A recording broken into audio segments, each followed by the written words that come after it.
I'm Matt McClure, and this is Currents. The Super Bowl is more than a week old, but we'll take you to a football wedding. I remember my parents talking about it and relatives saying how much fun it was, tossing the sandwiches across the room. Plus, in this Black History Month, an archdiocese opens its archives. And the Diocese of Brooklyn celebrates the African American family. I'm trying to convince young people, be proud of who you are. Go to school, get an education, be someone.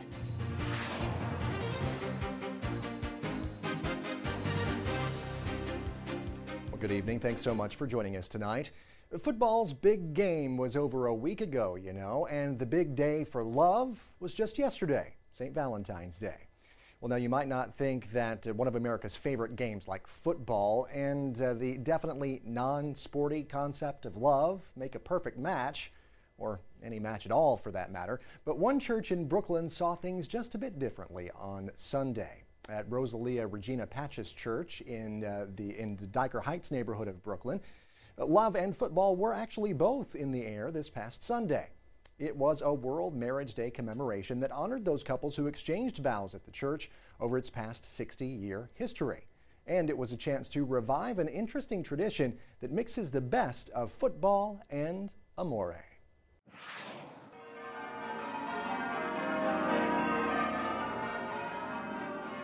Today is World Marriage Day, and that's what we're celebrating here at Regina Patches Parish. It's something celebrated by the Catholic Church throughout the world to respect and honor marriage. We're also celebrating the 60th anniversary of the building of Regina Patches. And today we invited back all the couples who were married here since the beginning, 1951, to come and renew their vows. We remember the sacrament of marriage, the day we were married. We're here to review our vows of marriage, renew our vows of marriage. I still feel the same way I did all that time ago. And it was almost like no time went by. It was, for me, just being in the same building and saying the same vows. It was really special. 100 couples renewed their vows today. It was a beautiful mass, and people had tears in their eyes, and I could see when each couple came up to be personally blessed, they were crying, which means that they did it with all their heart, and it really moved them.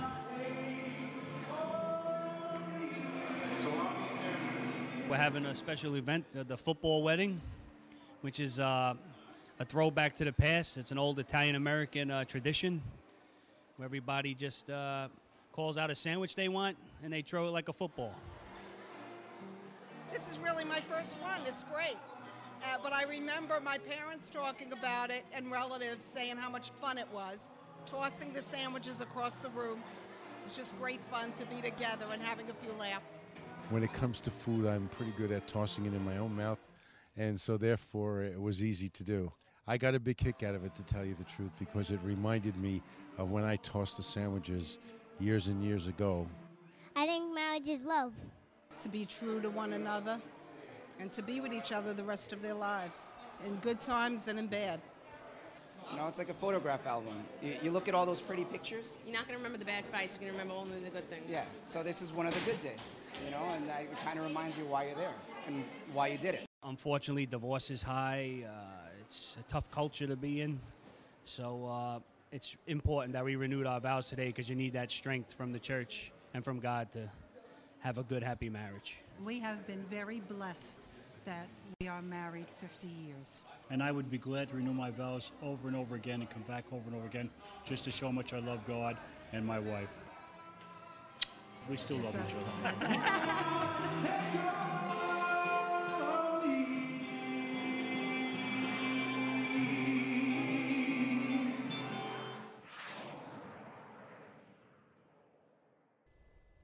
Love and sports. Well, there's much more currents coming up. What comes next for Egypt's Coptic Catholic community? We'll have that story, plus the rest of the day's headlines next.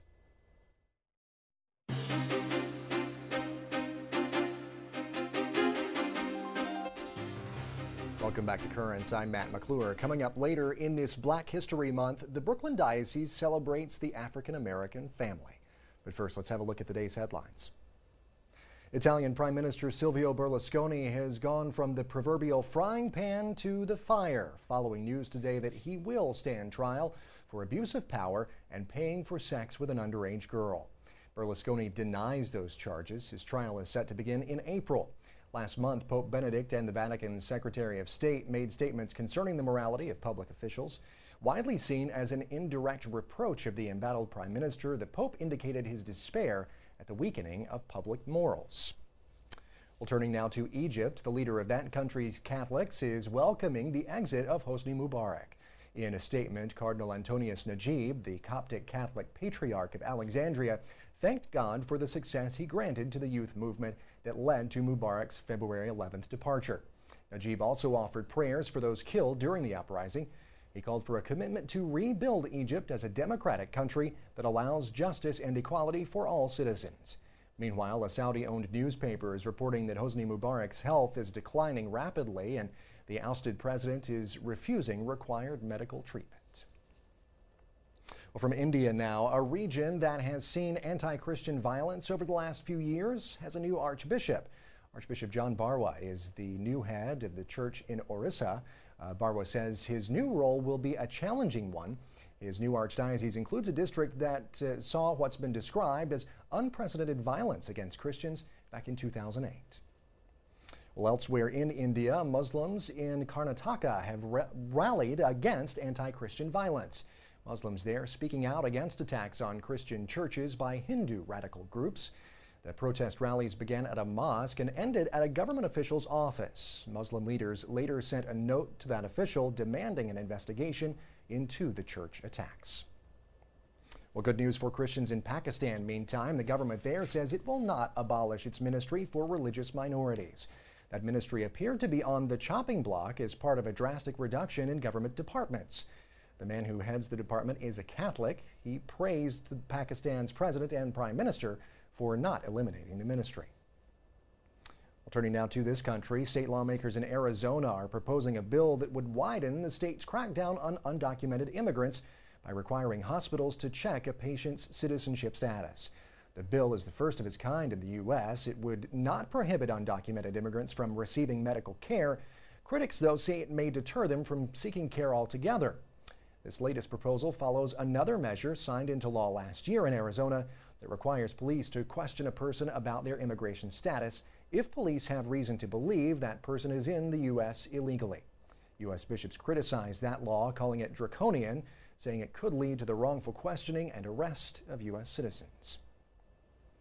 And closer to home here, the downtown church that was destroyed during the September 11th terrorist attacks is suing the Port Authority. St. Nicholas Greek Orthodox Church says that the Port Authority backed out of an agreement to rebuild the church on a site adjacent to where it originally stood. The Port Authority would not comment on the suit specifically, but it did say in a statement that the church increased its demands from what the two sides originally agreed to back in 2008. A spokesman for the Greek Orthodox Archdiocese of America denies that. But meanwhile, there is news that the September 11th memorial will open on the 10th anniversary of the attacks. Visitors, though, will have limited access for years to come. The president of the National September 11th Memorial and Museum says construction of skyscrapers and a transit hub will continue around the site, and visitors to the memorial will be able to only use one entrance. Well, stay tuned. There is much more currents coming up. Just ahead, one of the country's oldest archdioceses shares a piece of Black history.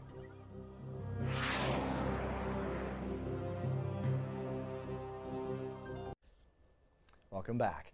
Well, as we continue to celebrate Black History Month, we spotlight the efforts of one of the country's oldest Catholic archdioceses, working to shine some light on the past in hopes of healing the wounds caused by slavery in America.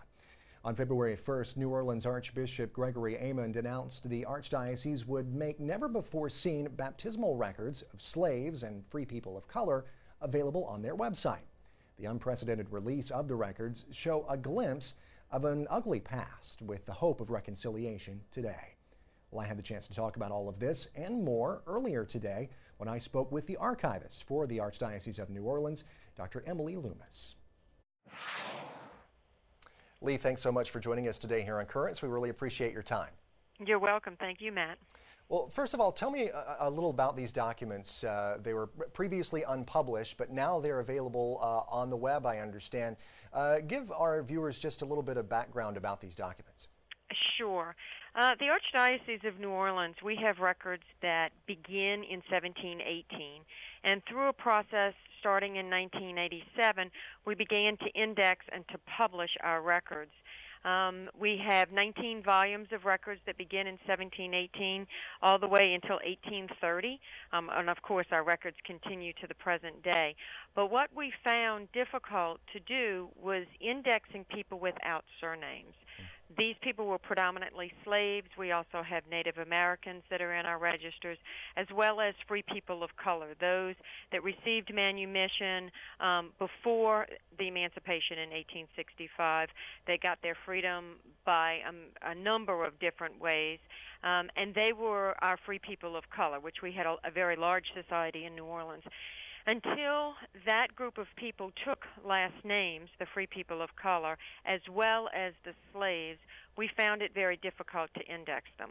Yeah. So through our new technology, or technology as it has modernized, we are able to make those PDF images available on the web so that people can search for their ancestors that didn't have surnames at the time, whether they be slaves, free people of color, or Native Americans. Gotcha. Now, these records, I understand, were in Spanish originally?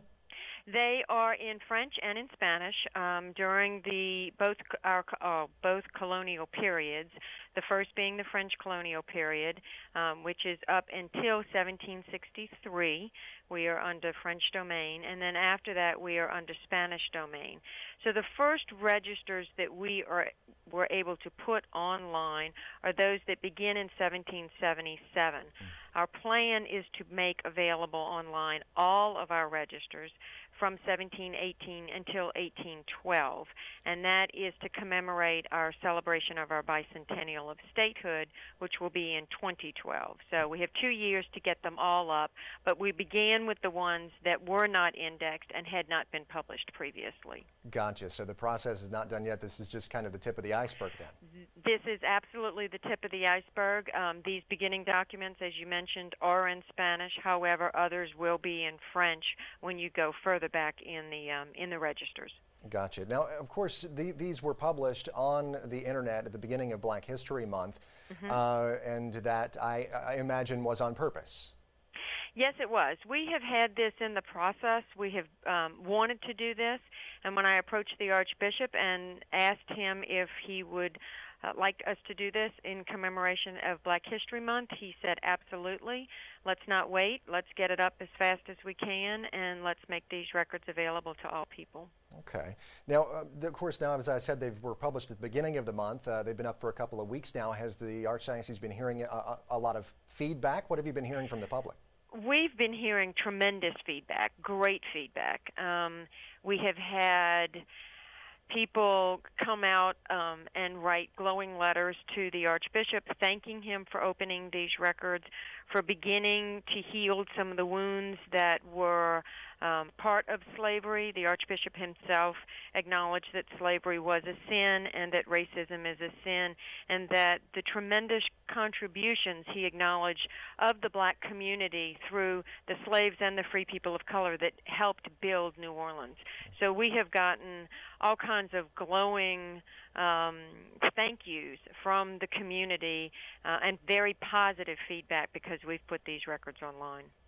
All right, Lee. Well, thank you so much for taking some time out to join us here today on Currents. We really appreciate your time and your insight. Thank you. Thanks. Dr. Emily Loomis from the Archdiocese of New Orleans there, otherwise known as Lee. She said we could call her that, so I'm not talking to some random person off camera or something like that. Stay tuned. There's much more Currents coming up. When we return, it's back to Brooklyn for a celebration of Black history.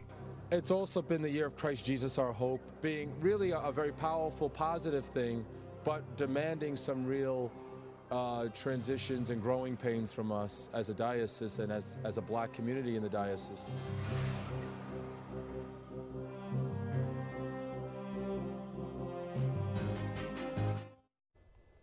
Well, finally tonight, they say you cannot know where you're going unless you know where you have been. Those are wise words that sum up for many people the true value of an observance like Black History Month. But February is far more than 4 weeks of reciting achievements from dusty history books or looking back at past heroes and sheroes. It's also a chance to look ahead to the future and be thankful. And being thankful was very much on the minds and the agenda of the Vicariate of Black Catholic Concerns as they celebrated the annual Diocesan Black History Month Mass of Thanksgiving on Sunday. We can look back and see how many people suffered, and they were very persistent in their faith so that they can truly give us this day that we are celebrating today. In spite of the tormented episodes of the black people, there is a progress. We're moving forward, and this moving forward is due in a great part to their faith. And the Catholic Church has very much participated also in their struggle for progress. So it's important that the new generation be aware of what has been done and be aware that the struggle is not over and that we need the energy of faith to be successful. Events like this help as far as keeping people together, and that's basically what we have to do, is keep them together to help the youngsters understand what their history is and also help them understand who they are and whose they are. The dance within the African American Catholic Church, the coming down the aisle, just raising your hands, lifting your hands, especially for young people, it's a really good way for them to express themselves in ministry. They may not be so open to praying out loud or reading out loud, but having a dance and being able to execute their worship and their praise that way is really helpful for them. It helps me to stay focused. It helps me to learn more about my history and makes me strive to do more, to do better. But we still have a long way to go. Too many children of ours are suffering or are in prisons. Too many. Too many children of ours, too many of them are dropping school too early. I'm trying to convince young people that it hasn't been easy. Be proud of who you are. Go to school, get an education, be someone, and put God always step out on faith. I think of all the years that we've had the Black History Month Mass, this was one of the most spiritually uplifting liturgies. This particular year in the community, it's been a very hard year. The recession reaching really a low point for people. It's also been the year of Christ Jesus our hope, being really a very powerful, positive thing, but demanding some real transitions and growing pains from us as a diocese and as a black community in the diocese. I think as a result of the changes, we've become stronger because people then step up to the plate and you find out what they're really made of. And that's pulling us together. It hurts a little bit, it hurts a lot, but I think it's strengthening our character collectively as the people of God in this diocese. And I think 5 years from now, we're going to see a re-blossoming of the diocese and the community, and the Black Catholic community, that will be extraordinary and spectacular because we're going through this now. So I feel it's making us stronger. Great celebration there as well, and a commemoration of not only where the black community has been, but where it's going. Well, that is it for tonight. Now, coming up tomorrow, we continue our look at Egypt, the aftermath there of all the protests and the revolution that's taken place, and its potential domino effect in the Middle East. But in the meantime, be sure to visit us online over at currentsny.net. We're also on Facebook and on Twitter. For all of us here at Currents, I'm Matt McClure. Thanks so much for watching. Have a great night.